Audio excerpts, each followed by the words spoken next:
Energy and Power, Lesson 4. We're going to have a think about what is efficiency. So if I asked you what is efficiency, if you were efficient at doing something, say like you were efficient at tidying up, well, what would that mean? It would mean you did the tidying up really well. Really well might mean you did lots of it. It might mean you did it really quickly. Both of those things have an impact on efficiency. So we're trying to think, does it do it well? Does it do a lot of it? It's the last lesson of this topic, so we're going to finish this topic on work, energy and power. The next lesson on this topic, I will set some exam questions on the content, but hopefully we'll find those ones relatively straightforward. There's nothing, I think, in this topic that should be causing major concerns. It's a little bit of extension from GCSE. Our spec reference is the same again. We are in the very middle of that picture where it says what is efficiency. Useful output power divided by input power can be expressed as a percentage, and that's about it.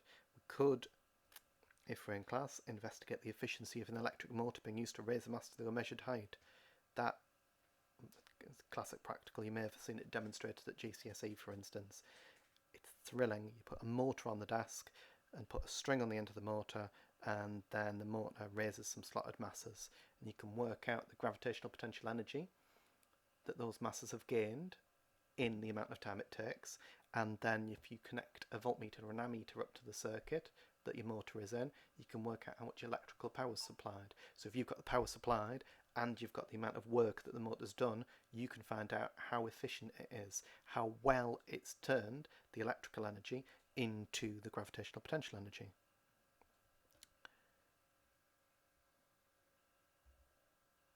What are we going to have to do? Still, it's a very brief one, just like the last lesson. We need to state that force that is mainly responsible for energy dissipation when mechanical energy is transferred from one store to another. I'm sure we could have a reasonable guess at that one already. State the energy store that wasted energy is almost always transferred to. Again, we've touched on that a number of times in previous lessons. And discuss whether any device can achieve 100% efficiency. Useful energy is energy transferred for a purpose. So in that practical I was just describing what the energy is meant to be doing. It's meant to be lifting that mass up.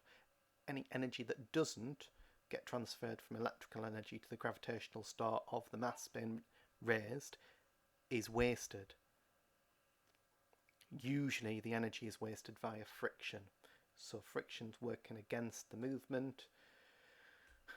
Where's it sending the energy? It's increasing the internal energy of the surroundings. It's making the surroundings hotter. So what we find is not all of the energy supplied is used usefully.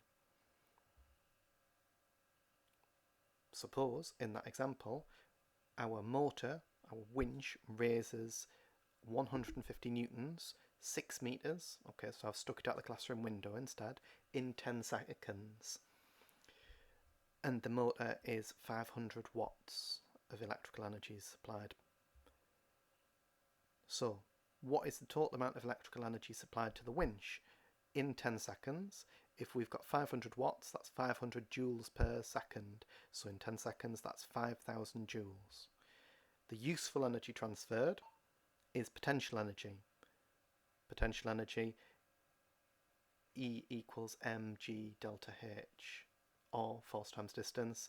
Force is the weight, 150 newtons, times by the distance, 6 metres. 150 times 6 is 900 joules.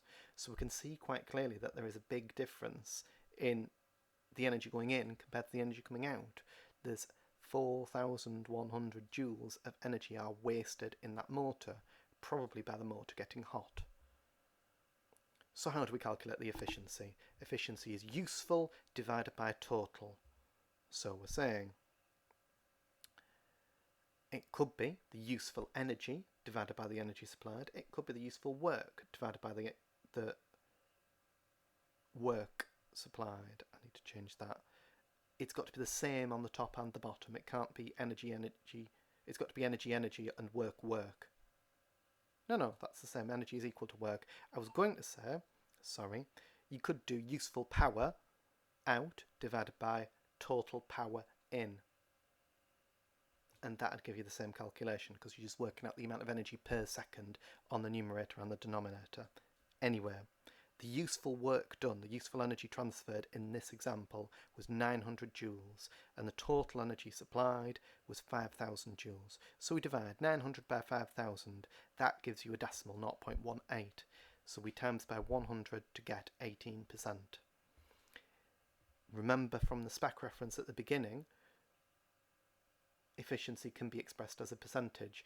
That also means it can be expressed as a decimal. That's fine. What you've got to make sure is you don't write 0.18% or just 18. It's either a decimal or a percentage. So the correct answer here would be 0.18 or 18%. So, where does the wasted energy go? Normally as heat to the surroundings. If you wanted a good science way of phrasing it, it's transferred to internal energy store of the surroundings. And that's it for this topic.